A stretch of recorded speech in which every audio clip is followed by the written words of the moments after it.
Hello. If you have joined us before, welcome back. And if you are new to our series, welcome to Reboot Ideas. My name is Francine Hermelin-Levitt. I'm the Chief Network Officer of Reboot and the Executive Producer of the Reboot Ideas series. Reboot is a Jewish arts and culture organization that reimagines Jewish thought and traditions for the wider world and uses our multiple platforms to invite all of you to join us. Reboot's work is grounded in the belief that Judaism is ever evolving, rooted in the past, responding to the present, and imagining the future. For the past 20 plus years, we've been convening uncensored conversations around Jewish identity and meaning, helping to propel and infuse that evolution with creativity, authenticity, and relevance. With our newly launched Reboot Ideas series, hosted virtually and gradually in person, we're lifting the curtain on these private conversations to invite more people to engage with us and the Jewish issues of our time. Reboot Ideas hosts the Jewish conversations you won't find anywhere else, but are actually the conversations on people's minds, untethered by headlines, politics, or trends, but bound by core questions. Who am I? What have I inherited? And what, if anything, do I want to do about it today and into the future? 5 years ago tomorrow, the Unite the Right rally first descended on Charlottesville, chanting, "Jews will not replace us," in a public and violent display of antisemitism, racism, xenophobia, and white supremacy, right here in the United States. This Friday will mark 5 years since the murder of Heather Heyer and the countless injuries sustained that day. Today, we welcome two critical thought leaders and prime examples of people using their imagination, talent, insight, and skill, and what's more, Jewish heritage, to make the critical connections between Jewish life and the multiracial liberal democracy we all want to live in. Amy Spitalnick is currently the Executive Director of Integrity First for America, a civil rights nonprofit organization dedicated to holding those who threaten longstanding principles of our democracy accountable. IFA recently won its groundbreaking lawsuit against the neo-Nazis, white supremacists, and hate groups responsible for the Unite the Right violence, securing multi-million-dollar judgments on behalf of Charlottesville community members who were injured. Amy is the granddaughter of Holocaust survivors and has been called a modern-day Nazi fighter. Under her leadership, IFA has become a powerful national voice in the fight against white nationalism and extremism, and its Charlottesville case has emerged as a model for accountability. In November, Amy will become the CEO of Bend the Arc, the leading Jewish organization in the multiracial progressive movement. And joining us again, we are so happy to welcome back to the Reboot Ideas stage, Ilyse Hogue. Ilyse is President of Purpose. She's a fierce advocate for justice and a leader, innovator, and coalition builder across American and global progressive movements. A trained ecologist, she approaches social change from a systems perspective, looking to identify gaps and points of leverage at which to intervene. Ilyse most recently served 8 years as president of NARAL Pro-Choice America, during which she helped transform the legacy organization into a modern-day organizing and political powerhouse. In 2020, she co-authored the best-selling book, The Lie That Binds, on the history of the radical right, its authoritarian aims, and its reliance on white supremacy, misogyny, and disinformation, and produced the companion podcast featuring Loretta Ross, Wendy Davis, Stacey Abrams, and more. Prior to NARAL, Ilyse worked for MoveOn.org, Greenpeace, Rainforest Action Network, Media Matters for America, and the Friends of Democracy PAC. Amy and Ilyse will be in conversation for approximately 40 minutes, after which we'll open the floor for questions. You can submit questions anytime using the Zoom Q&A feature at the bottom of your Zoom screen. The chat is for public comments, but our panelists will likely not see it. Amy and Ilyse, please take the screen. Hello. I'm so happy to be here. Reboot is one of my favorite places to be, to listen, to learn, and to have conversation. Amy, I'm especially happy to be here with you today on the day after the exciting news about the announcement that you're going to be the new executive director of Bend the Arc, Jewish Action. And I thought it was a really good way to open the conversation. You have already done so much in your career, and you made this monumental decision to go to Bend the Arc. And it is 5 years since Charlottesville, and you played such a critical role in accountability I should add, in an environment where accountability has been sparse and hard to find. So I think I wanted to open, if you don't mind, by sort of inviting you to talk to me and everyone assembled today about that journey, and what it means to you to go to bend the arc, and how that relates to all the work that you've done over the last 5 years to bring this conversation to light about what accountability needs to look like and where we are in our effort towards a thriving multiracial democracy. Absolutely. And I think much like the lens of 5 years since the Unite the Right violence provides a critical way to explore the extremism, the anti-democratic authoritarianism, the white supremacy we're grappling with today, I think for me, this through line in my career also really illustrates where the fight was and where the fight is going. And I suspect it does for you too in your own career, which I'm sure we'll get to momentarily. But it's important to understand that violent extremism acts like Unite the Right and the other white supremacist extremism we've seen in recent years, and dehumanizing authoritarian policies are really two sides of the same white supremacist coin. They go hand in hand in terms of undercutting our democracy and the rights of communities, of the Black community, the Jewish community, and so many others whose rights are under attack right now. And so in many ways, the through line from Unite the Right 5 years ago to today is sadly the right lens to understand the moment that we're in and the big questions that Reboot has asked us to grapple with tonight. In so many ways, Unite the Right really was a preview or a harbinger of the years that followed. Certainly in terms of violent extremism, we know that there are direct connections between these attacks in which each inspired the next one. The Pittsburgh shooter communicated with some of the Charlottesville leaders. The Christchurch shooter who killed dozens of Muslims praying in mosque there donated to some of our Charlottesville defendants, painted onto his gun a white power symbol that had been popularized by one of our defendants. His manifesto in turn inspired the Poway Chabad attack, the El Paso attack, and the Buffalo attack over the last few years. And the echoes and tools and tactics that we saw in Charlottesville 5 years ago also have direct symmetry with what we saw at the Capitol on January 6th. So in terms of violent extremism, we know that path well.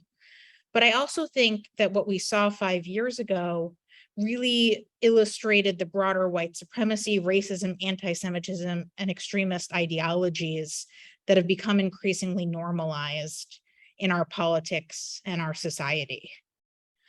When we heard neo-Nazis chanting things like, "Jews will not replace us," 5 years ago, that was baffling to many Americans. They didn't understand why these Nazis who had come to Charlottesville under the guise of of protesting the removal of Confederate monuments were talking about Jews. What was the connection there? But at the end of the day, it was really a harbinger of this white supremacist conspiracy theory, the Great Replacement, that has fueled so much of the extremism we're witnessing. And at its core, it's this anti-Semitic, racist, xenophobic, far-right idea that there is some effort by elites, by a global cabal, by Jews so often, to replace white citizens with non-white citizens, including Black people, brown people, immigrants, refugees, and others. And we're seeing over the last 5 years how it's gone from Nazis with torches in Charlottesville to the mainstream of our political rhetoric and to our society in certain ways. We see a number of different ways in which it's playing out in our politics. Tucker Carlson, of course, perhaps being the most famous purveyor of replacement theory, but elected officials across the Republican Party, including the GOP caucus chair, Ilyse Stefanik, many candidates running for office this year. And it can't be partisan to call that out, I should note. That is a sheer fact that many of them are just espousing the very same conspiracy theories that felt fringe 5 years ago. And we're also seeing how it connects directly to specific policies. And I'm sure this is where we're going to dig in both on your own background working at NARAL and beyond. but also really the moment we're in terms of the authoritarianism we're seeing coming out of state governments, local governments, and the Supreme Court in certain ways. And so whether it is being used to oppose immigration efforts, in terms of immigrants coming over the border to supposedly replace people, whether it's being used to oppose abortion, in terms of protecting white babies, as they would say, whether it's being used to attack LGBTQ people, in terms of, again, this question of birth rates, or election lies in terms of the country being stolen, or so on and so forth. There are many ways in which this conspiracy that we first saw sort of out in the public in a very violent way 5 years ago has now really become so normalized. And I'll end by saying that I think it also really illustrates precisely how our fate as a Jewish community and as a multiracial Jewish community is inextricably linked with so many other communities' fates right now. Bound up in this replacement theory, bound up in the extremism and the white supremacy that we're talking about, are so many communities who are under attack, and you can't protect one without protecting all of them. And I think that that's an important point for all of us to understand, that none of us are safe until all of us are safe. But I want to really ask you the same question, because I know that these are the questions you've been grappling with. You went from NARAL, where you were squarely in the fight for reproductive rights and justice. Now you're at Purpose, where you are right in the middle of the broader progressive movement on a variety of different issues. And of course, your career before that involved so many important pieces of the progressive movement. And so how has your trajectory really sort of gone alongside this trend that we're seeing in the country? Well, first of all, thank you, Amy. That's amazing the way you just wove all of that together, and also centered the imperative we have as I know you and I, as Jewish identified people, to act and to be cognizant of both our ethical obligation to stand in solidarity with others, but also our intrinsic need for survival on our own. And I'm looking at a young person in the chat saying they were 10 years old when Charlottesville happened, and that must have been really shattering. I think, for me, spending 8 years at NARAL Pro-Choice America was a deep dive in understanding the forces at play in eroding our democracy, and really going into question why. I had worked on a lot of different issues, from climate change to economic inequality to healthcare reform, right? And there seemed to be this one common force that was masking as what they would call themselves a pro-life movement that seemed to be at the center of opposing all progressive reform. And so I didn't actually have much of a background in reproductive rights. When I went to NARAL, what I did have was an analysis of both the way the right wing was overtaking politics in this country, and they're using abortion as a cudgel to do it. And what I found, and what we wrote about in the book, and certainly try and articulate in the podcast, is that the sort of broad experiment of what we now call an anti-choice movement really began in the late 60s, early 70s, with what we sort of think of as the religious right. They were not, in fact, mobilized to politics to fight the ascending abortion rights movement. What they were motivated to politics around was fighting school desegregation. That was actually the first battle they waged in the political sphere, heretofore having considered the political sphere a tainted one they wanted to stay out of, right? These are your old school Jerry Falwells, with some help from some lesser known characters like Paul Weyrich, and some folks who built the modern day architecture of the right wing that has become so ascendant.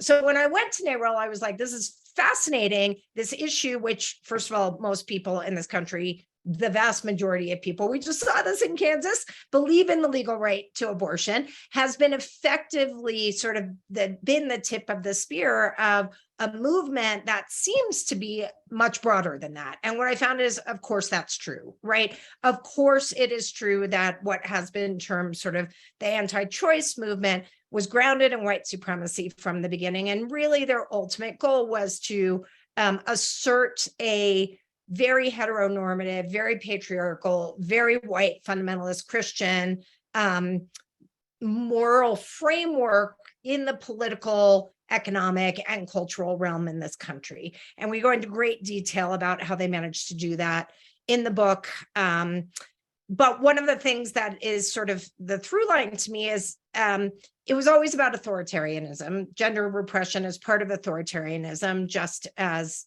racial oppression is and anti-Semitism is. But one of the fundamental things that I noted was what President Trump did was bring together what were previously underground forces that all of a sudden had social permission to speak out. And that certainly was the white supremacists we saw on display in Charlottesville. That also, by the way, was this online movement that started in the Chans, 8chan and 4chan that called themselves men's rights movements, but they're men's rights advocates. But they're really just your basic run-of-the-mill misogynists who believe that, you know, it's God gave them the right to be in charge. The world is man's dominion. And they sort of converged with the more politically acceptable anti-choice movement. And by the way, I think we can all agree at this point that we made the mistake of giving the anti-choice movement a pass because they shrouded themselves in religion, when of course people of all religions actually support legal access to abortion.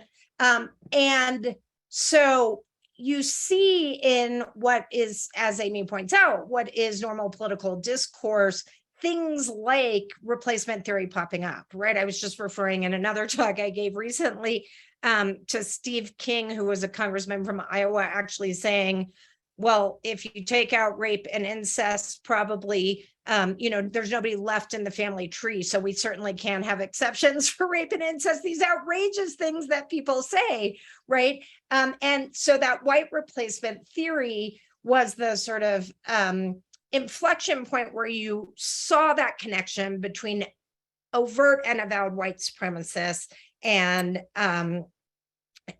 what we had seen as the more politically sanitized anti-choice movement. The fall of Roe is one symptom that they have achieved their goal. It is certainly not the end.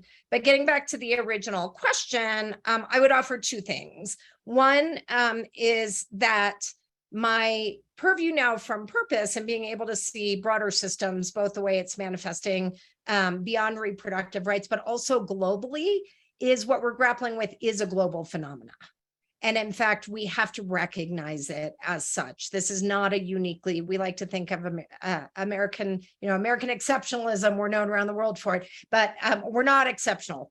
And the fact that extremism is taking over our politics. And the more we can actually create a collective analysis and a collective tools and connective tissue to fight authoritarianism and fascism around the world, the better off we'll be. And my current job gives me the ability to actually both have that purview and, I work on robust global anti-disinformation, combating disinformation and extremism projects, which I'm privileged to work on. But the other thing I'll say, and I think it leads us back to the day that we are sort of honoring, is it was unfortunately not that surprising to see what happened in Charlottesville. It was almost the necessary manifestation of these extremist forces going unchecked, right? Feeling emboldened by President Trump at the time and the forces that put him in power, and then going unchecked. There was no counterbalance. There was no sort of weight that created a cost, social or otherwise, for that kind of behavior. And that took us almost directly to January 6th, right? Where for those of us who were in DC, was really close to home. I know also probably many of you on the call live in Charlottesville, and I have friends who were in Charlottesville at the time as well.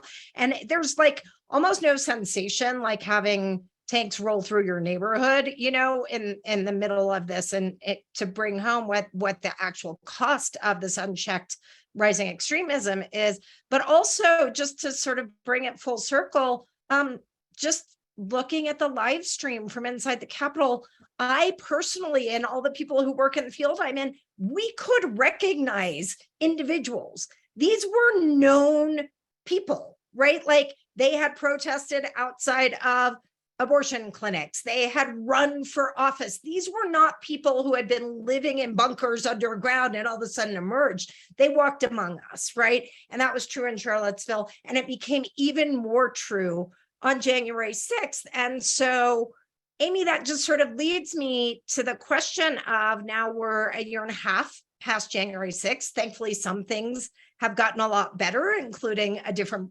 president who doesn't foster extremism. But how far are we? And what does the progress look like? And how are you experiencing this moment that, you were so involved in? Like, are we in a better place? Do you feel better? What's your analysis of where we go from here? Yeah, there's so much to say on that, because I think you're absolutely right that both Unite the Right and January 6th did not come out of nowhere, and they shouldn't have surprised anyone, especially January 6th, because we had already seen almost exactly what happened there happened in Charlottesville only a few years before. The same tools, the same tactics, many of the same ideologies. To your point, watching some of the live streams and seeing some of the very same players like Nick Fuentes and others who were in Charlottesville show up at the Capitol. And so none of this should be surprising. It should still horrify and shock us to our core, but no one should be surprised by any of this.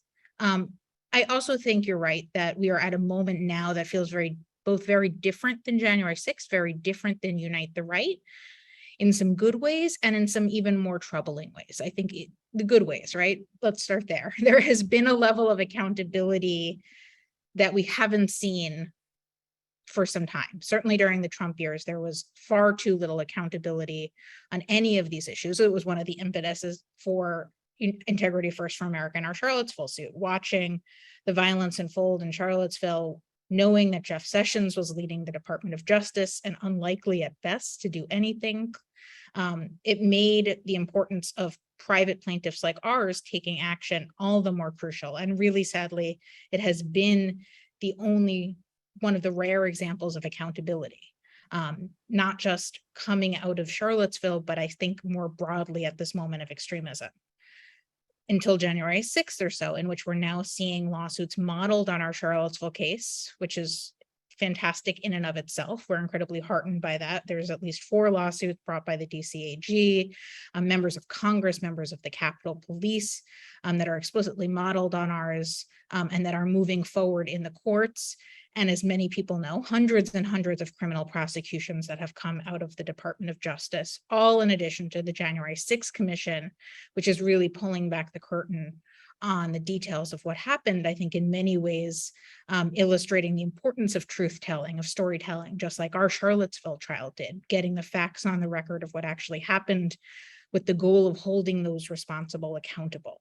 There's so much more that we need to do on the accountability front, but we are in a different place now than we were just a few years ago, between the verdict in our trial last fall and what we're seeing now come out of January 6th. But there's a lot more that needs to be done. I personally believe even from DOJ when it comes to January 6th. I'm sure many on the call agree with that. So that's the good news. The harder news. Wait, before you go forward, Amy, just on the good news, I just want to pause and really honor Amy's work, because like literally we were going to see nothing out of Charlottesville, and Integrity First for America created a class, but then also I just want to really honor Integrity for America First actually said, we're going to show how this is done. They did that And then they wound down, right? The announcement was today or yesterday that they're winding down. And that's also a huge deal. I just want people to honor and recognize what a huge deal it is to actually run that kind of effort, prove its efficacy, see it replicated, and then say, all right, we're good, right? Because organizations often live in perpetuity, even beyond where they're valuable. So I just really wanted to interrupt and honor that. Thank you. No, and I think, well, thank you for that. And it's been really sort of one of the greatest honors of my life to get to be involved with this case and to support our plaintiffs. And particularly in the last few days, hearing from our supporters, hearing from others about the importance of this work has been so meaningful. But I also want to name that our plaintiffs in this case, the 9 Charlottesville community members who survived the unthinkable 5 years ago, and they only were forced to survive that and dealt with that violence because they first came out to protest the white supremacists and stand up against them who had descended on their town. So these people were already heroes in their own right for standing up peacefully against white supremacy. They were attacked violently, survived it, and then years later decided to relive the worst experiences of their life to hold those accountable, those responsible accountable. And so they in particular, they're some of the most remarkable people I know, and I want to specifically name that. And I think being able to say, we succeeded in this lawsuit, we won this historic verdict, we've created this model, we've told the full story of what happened. All of those case documents will remain public for the long term. And the work is going to continue in a variety of different ways through my own next steps and through the ways in which we are going to channel IFA's resources at the end of the year, is a recognition that we had this rare moment of accountability, but the broader fight continues. And that perhaps leads to the second half of your question, which is the less good news about the moment that we're in. The accountability is crucial and there needs to be more of it, but there's reason for hope there in certain ways. The less good news is that, going back to what we were talking about earlier, political violence, extremism, authoritarianism has become normalized in a way that 5 years ago or even 2 years ago might have been unthinkable to many of us.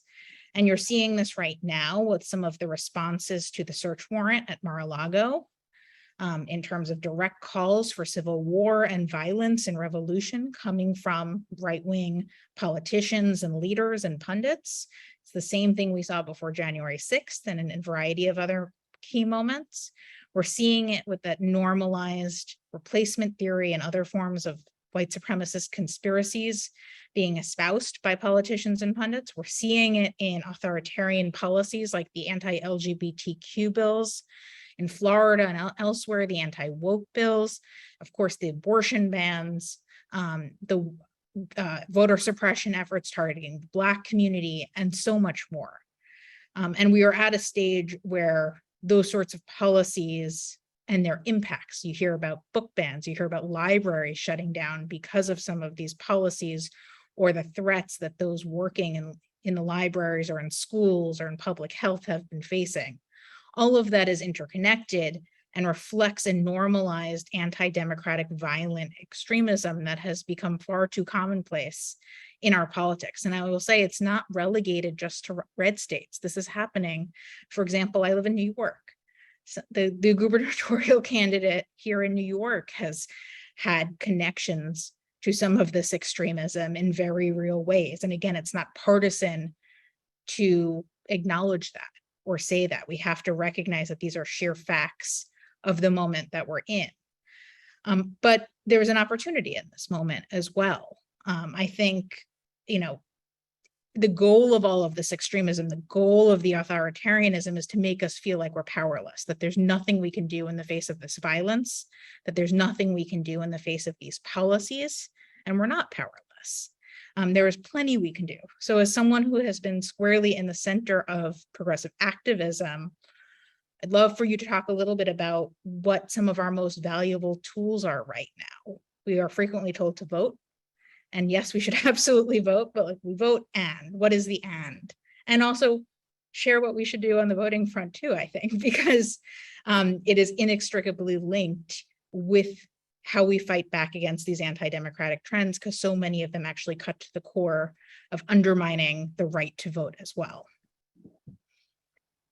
Absolutely. So I will start, I think, from something you said that is really, really important to me, and certainly something that the analysis that went into my book and podcast really, really documented, and I'm seeing play out around the world. You said that their tactics are designed to sort of depress our engagement, right? To make us feel powerless.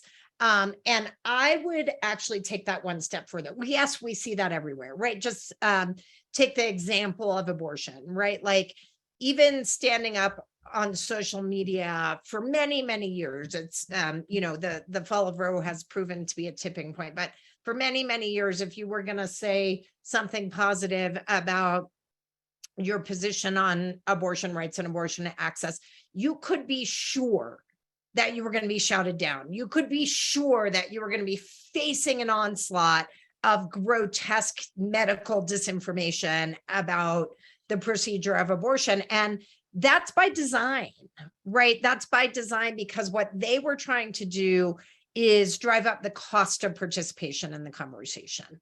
And we see that in many different conversations, that if you don't have the number of people on your side, it's not just that you want to make people feel powerless.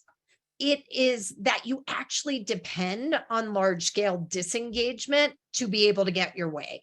And some of that disengagement is like, you got to think to yourself, oh my God, do I want to be in a screaming match for 10 hours on Twitter and possibly be doxxed, which actually happened to me. So that then I'm scared for my family, right? Or, just to make my voice known. Some of that disengagement is actually structural, where we have seen, abortion bans go hand in hand with voter suppression legislation for years and years, because if you don't have the money, I always say from the reproductive rights perspective, they never had the majority. They knew they didn't have the majority when they weaponized abortion in service of this broader agenda of minority white supremacist rule. But what they felt like they had, and they banked pretty well on it, by the way, is the idea that they could make the majority disengage through intimidation, disinformation, voter suppression, and court capture, right? That's the way you aggregate power for a minority. And so when we ask what tools are at our disposal, I always start with breaking the silence, right? Because they depend on silence, and doing it in such a way that you're building community, you're surrounded by community, you're making connections with people. Because if you're just out there alone and you're actually surrounded by people who can be quite scary, I really don't underplay. There was one moment in my time at NARAL where someone online got a picture of my daughter, and it was just they use tactics that cut to your core, right? And so you do it in a way that actually seeks out community, builds a community. It's part of what the people did, and I know some of you are on here in Charlottesville, by showing up in community to show, not just one person, right, but in community to show that they could not get away with what they were doing unchecked and unopposed. So breaking the silence. What does that mean? That means particularly when it comes to voting, Amy and I talk a lot about how sometimes telling people to vote can just sound like vote harder, right? Like, we have been voting. Every election is the most important in our lifetime, and yet the stakes seem to get higher. That doesn't mean you actually stop voting. It means that you make people earn your vote. This is how you couple it with shattering the silence. For everything from school board to president, you actually discuss the issues that matter to you. You name things like white supremacy that we have previously thought have not been proper conversation for polite company. You ask them their position on abortion, right? And the reality is the people who run backed by the right, run for office backed by the right, are winning because of our silence, because they know they can't win a majority of votes, particularly, yes, we have gerrymandering and that is a problem, and I don't mean to gloss over it, but particularly statewide senators, governors, they can't win if they actually voice the extremist views that their backers want them to voice. So either they lose their backers or they lose the voters that they need, right? So shattering the silence by making people earn your vote is a really, really potent tool. And there's a lot of ands, and I don't want to disabuse people on this call of what we're in for, right? Like, we are at a point in this country where our multiracial, our dreams of our vision of a multiracial democracy to be realized it's a ways off, right? Even just getting abortion rights back, it's a ways off. There is no single election, there is no silver bullet that is going to do it. This is a discipline. I always say our civic engagement needs to take many forms, and it needs to be the sacred work of daily discipline. So what does that mean for me? One day it means I give to an abortion fund. The next day it means I go to a town hall for school board. The next day it means I raise money for a candidate that I think really espouses my values. And so we've got to transform this idea of we can take an action and it's going to be better to no, we're actually fostering, we've got to live the thriving multiracial democracy that we want to be. And that is going to take 10, 20, 30 years to do. So we've got all the tools. We are not just more powerful than them, we are more numerous than them, but they're going to not go quietly into the night. And so we've got to create the strength and fortitude in communities like Reboot, like Bend the Arc, like other places that we operate, to know that this is going to be a daily, I don't want to say struggle, but a daily weaving and visioning of who we want to be in this country and around the world. I wholeheartedly agree. And I think, the lawsuit in Charlottesville was the centerpiece of our work at IFA, but I often find myself saying you can't simply sue your way out of this crisis. You can't prosecute your way out of this crisis. They are valuable tools. Accountability matters in a way that is so important. We certainly saw that, there was a massive verdict against Alex Jones from the Sandy Hook parents just a couple days ago. There's, my old office, the New York Attorney General's office, deposed President Trump today. There's the importance of the rule of law and the justice system in this country matters, particularly at a moment when we're seeing the courts doing what they're doing, flying in the face in many ways of fundamental constitutional and democratic rights. I think we would both agree. And so protecting it and standing up for it wherever we can matters, but it requires a whole of society approach. That includes everything from preventative measures so that we're not dealing with the sort of extremism. We're not facing an extremist Supreme Court. We're not facing extremist elected officials in government, to figuring out how we mobilize in moments that it's required, to, of course, fighting back, pursuing accountability, and otherwise standing up in moments when bad policies and other dangerous things are happening. And so having this whole of society approach is so crucial. I think for me, going from specific fighting for accountability as we did at IFA to sort of the more holistic advocacy and organizing work, taking on white supremacy that we'll be doing at Bend the Arc, go hand in hand for that exact reason. It's ultimately the same goals, even if the tactics we're using on a daily basis might be a bit different. Yeah, and I think one of the things that I want to touch on, because it feels crucial, is when we use tools, we have to recognize that they can and will be adopted by the other side if they're effective, right? And so I am the first person in line as early and often as possible to laud Amy's work at Integrity First for America. And civil action is also being used in Texas against recipients of abortion care, right? The Texas law was unique and the first of its kind in saying this is not a criminal sanction. This is anybody can civilly sue anyone who aids or abets someone who needs an abortion. So these tools are tools, right?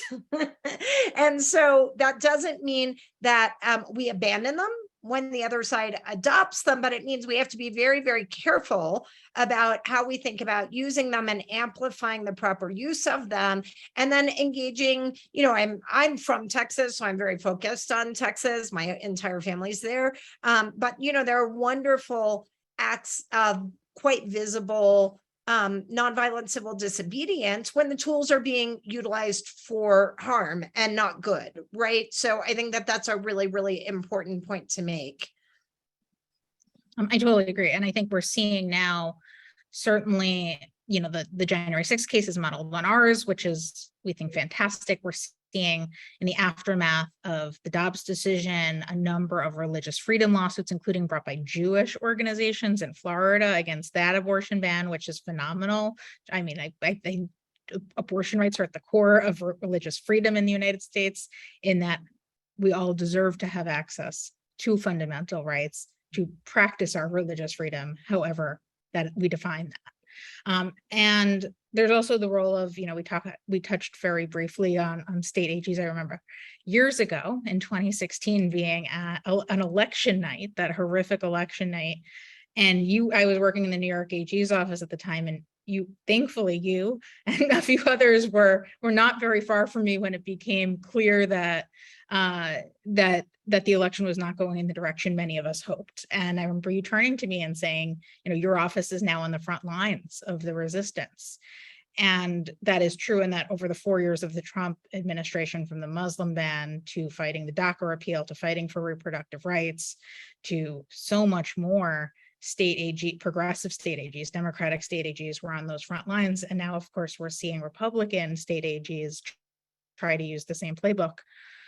Thankfully, I think a little bit less successfully than during the Trump years, but certainly see them use that same playbook in a way that illustrates both the importance of civil litigation and also the balance that you need to strike. And of course, there's this broader question: if we're talking about white supremacy, if we're talking about extremism, how our criminal justice system fits into all of this, a system that in many ways has white supremacy woven into its fabric, that disproportionately targets Black and brown people, of course, and particularly at a moment when there's a lot of questions around how white supremacists have infiltrated or have key roles to play in that system, extremists. And we're seeing, for example, the Senate Republicans blocking bills to root out extremists in law enforcement and our military and in other similar entities. And so it's understanding how all of these things work together in a way that can be both deeply productive at times, as we saw with our Charlottesville case, these January 6th cases, and hopefully these Florida abortion ban cases and so much more, but being ready to respond when our justice system and our criminal justice system, civil litigation, are being used for nefarious purposes. And I think we're going to move to Q&A in just 1 second, but I did want to touch on the point about the Jewish lawsuit, against the abortion bans. And this is, to me, this is the ideal example of how you think through the way the tool and the tactic actually matches the need to tell a different story, right? Because ultimately what we're talking about is driving up the cost for people who would intentionally do ill will to us, to our democracy, to individuals who they don't like. And then also persuading people who, there were a lot of people who have gone through the January 6th hearings and the investigation, who have actually said out loud, I just got caught up in the narrative, right? And so there is an absolute need for us to tell a compelling narrative that weaves all these things together. And one of the reasons that I like this lawsuit is because for so long, the right has sort of owned the real estate of religious liberty. And I didn't mention this at the beginning, but it's relevant here. When they sort of got involved in politics to fight school desegregation, they literally said, because it violated their religious liberty. That was the origin myth by which they started to seize political power. And at the time, it was about school desegregation. It is subsequently expanded to be about LGBTQ rights, gender affirming care, and of course, abortion bans. When we see and support and uplift things like the litigation around the Jewish lawsuit, it forces the questions into the mainstream of whose religious liberty, because it's not religious liberty for everyone, and it starts to puncture their ironclad grip on this narrative and position us to actually demonstrate the fallacies in their arguments and actually shore up our own. I'm sorry, there's a thunderstorm rolling in and I have the window open. So I have a very scared basset hound who's whining, and then the picture just flew over. So why don't we, I know we only have about 10 minutes left, so why don't we go to some questions and answers? Yeah, I see there's a question in the chat from Jerry about divisions in the American Jewish community and a portion of the Jewish community becoming Trumpers and right-wingers. I'm happy to start, and Ilyse, I'm sure you have thoughts on this too. Look, I think it's important to name up front that the Jewish community, like many communities in the United States, is disproportionately progressive, votes Democratic, overwhelmingly so, supports everything that we've been talking about here, from abortion rights to LGBTQ rights, to opposing extremism, to the fundamental policies that need to happen in pursuit of that multiracial democracy we've been talking about. But I think, like with many communities, and like in this and the moment that we're in more broadly, we oftentimes see that being muddied in the political conversation. Too often the loudest voices are not reflective of the actual conversation. So there are absolutely right-wing members of the Jewish community, as there are with any other community. But the vast majority of American Jews believe deeply in the fundamental democratic values that we're talking about here today. And it's important to make that all the more clear, particularly because of what Ilyse said earlier. Part of how extremists and authoritarian leaders thrive is by making it seem like they have all the power, like there are more of them than there are of us, but there are so many more of us than there are of them. And making that clear through the various tools we have, through the communities that exist, through organizations like Reboot and Bend the Arc and so many others, is crucial. Yeah, I mean, diversity of opinion is true of every group. I think the challenge becomes when that sort of diversity of opinion gets silenced, and that there's a transactional nature by a segment of the affected constituency in service of what they believe is a greater goal. And I think we saw that a lot in the Trump years with a certain faction of the Jewish community, this sort of idea that, like, if you didn't agree with these people, then you were anti-Semitic, rather than actually honoring a diversity of opinion. I think it's crucially important to understand that many of the people who had welcomed Jews into the Trump world are the same people that want Jews to go back to Israel, because we will then subsequently be destroyed in the second coming, right? Ultimately, we do not share interests with these people. And so, while I think we can disagree on a lot of policies, I think at the end of the day, it's crucially important to understand the motivations behind people's allyship and speak up if it doesn't subsequently serve our best interest. And I think we are seeing more of that, but it's painful. I mean, I can speak from experience. That's part of breaking the silence, right? Those conversations are often painful in people's own families. So I think that it's hard, but it's absolutely a necessary part of this sort of sacred work of change that we talked about earlier. So I am going to go to Thomas Sadowski. Actually asked two different questions, but they kind of go together. It's the overlap between the white supremacy and the Christo-fascist movement on women's rights. And then also, how do we sort of denazify law enforcement, which I know is a terrifying thing for many of us in this country, right? Is the prevalence of extremism with some of our within some of our armed segments of formally armed, formally enforced segments of society. So I'll start with the first, and then I'll. You take Christo-fascism, I'll take denazification. Exactly. All the uplifting topics here. You know, the overlap is almost perfect at this point, right? And in many ways, it's just so crucial to understand. I'll tell a little story that I opened the book with. So I talked a little bit about, you know, the rise. Well, I'll tell two anecdotes, Thomas, if you'll bear with me. The rise to power of the religious right. Not in 1973, evangelicals did not oppose Roe when it came down. In 1976, the Convention on Southern Baptists actually affirmed Roe at their annual gathering. This was not abortion was not a controversial issue at all within evangelical movements. Catholics are a little bit different. They always had a ethical objection, but it was not part of their political strategy. What happened?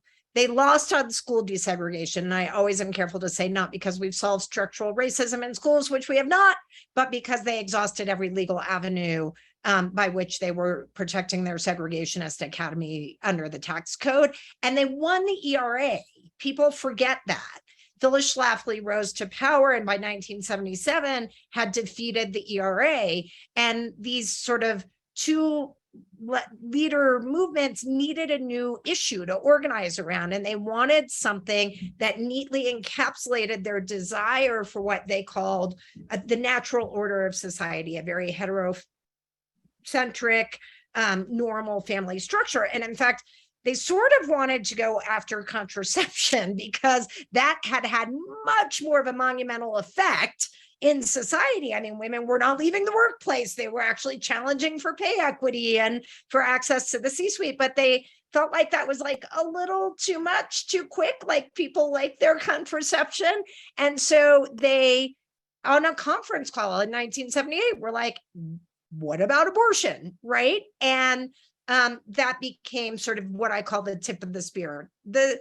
The journey from there was, it fits and starts. It was not a straight line to where we are today. And the book spells that out pretty clearly. Reagan was the first president to run on an anti-abortion platform. But the second anecdote that I tell to show this perfect overlap is in 2012, there was a senatorial candidate in Missouri named Todd Akin who was running against Claire McCaskill for the Senate seat in Missouri. And at the time, on a little local radio station, he said something out loud. Oh my God, the storm is just crushing us. He said something out loud. And what he said was, we don't need a abortion in the case of rape, because if it's a legitimate rape, the body has a way of shutting that whole thing down. At the time, it was widely believed he lost the Senate race because of that. It changed the entire tenor of the national election in 2012. He was not an outlier. Actually, many elected officials held that same position. There was a bill on the floor of Congress. But the reason that that's an important thing to understand is because that was a piece of specific disinformation that we have traced back to experiments in Auschwitz. So when I talk about the inextricability of gender repression as it's lived out through abortion bans, that ideology was imported through the Coors family to the right-wing movement from its inception, from the death chambers of Auschwitz. So the overlap is perfect. I have always said we can't fight extremism without taking abortion head on, because their entire strategy is wrapped around it. Amy, how do we denazify the armed forces? We're just going for it in these final minutes. So look, I think, that the question on denazification of our armed forces and our law enforcement reminds me of a story just a couple of weeks ago that was in the news of a neo-Nazi, an active duty Marine who was a neo-Nazi who planned the mass murder of minorities, the rapes of white women in order to increase the white birth rate. I think he said production of white children. So by the way, going back to the intersection of extremism and abortion, certainly that he was a perfect example of that. And he had training facilities on Long Island. He surveilled a synagogue. He named specific Jews that he wanted to attack. And he was effectively planning this neo-Nazi killing and rape spree as an active duty Marine. And horrific, obviously. And all of this is happening at the very same moment that we're seeing Senate Republicans and House Republicans block very specific bills to root out extremism in the military, or extremism in law enforcement, or a variety of these other things. There's the Domestic Terror Prevention Act, which Senate Republicans blocked earlier this summer, which would, among other things, specifically require evaluation of the role of white supremacy among armed forces. There's a bill or rather an effort by the Senate Armed Services Committee to tell the Department of Defense to halt its programs to prevent and root out extremism in the military. And then in last month, the House passed an amendment that was supposed to gather information about combating neo-Nazi and white supremacist activities in police forces in the military, and every single Republican voted against it. And so we know what the solutions are. There are very clear pieces of legislation. We just know who's blocking them, and it goes hand in hand with the questions we've been grappling with, how extremism has become acceptable to the point that we have elected officials, in some cases every single Republican member of the House, blocking bills to say extremism should not exist in our military or our armed forces. And so I think how we address this goes back to what we were talking about earlier. All of the tools and tactics that Ilyse was talking about in terms of naming this first and foremost. I think we need to hear more from our leadership, from our Democratic leadership, that names the moment we're in as this moment of anti-democratic crisis that requires all of us to be mobilizing however we can, voting, and the many other things that we talked about. And I think it requires the sustained approach to advocacy and activism that Ilyse talked about as well. We need to understand that the right helped get us to this moment, this anti-democratic authoritarianism moment, through incrementalism, through very deliberate strategies involving our courts and our state legislatures and so much more over the last 50 plus years. And it's going to take a similar deliberate approach to begin to move the pendulum back and towards the multiracial democracy that we all need to thrive. And being aware of that, recognizing there's no single silver bullet that we can use, and then digging in and getting to work is how we are going to begin to right the ship here.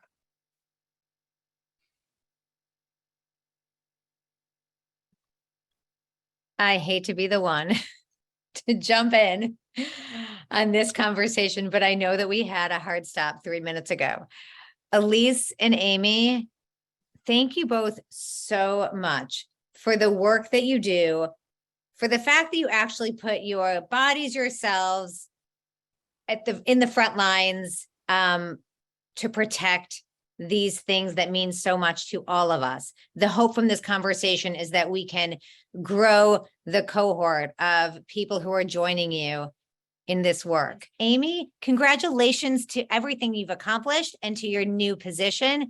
Ilyse, thank you so much for everything you've accomplished. Everybody should read your book and listen to your podcast. The way you weave all of this together, it's why we keep having you back. It's on my bookshelf right behind me. What'd you say? You can see it on my bookshelf right behind me. Exactly. And yeah, I think there's a ton of love in the chat. So I know you both have to leave, but you should see the love in the chat. And please, everybody, come back for more of these conversations. Thank you so much. Absolutely. Thank you. Bye, everyone. Thank you.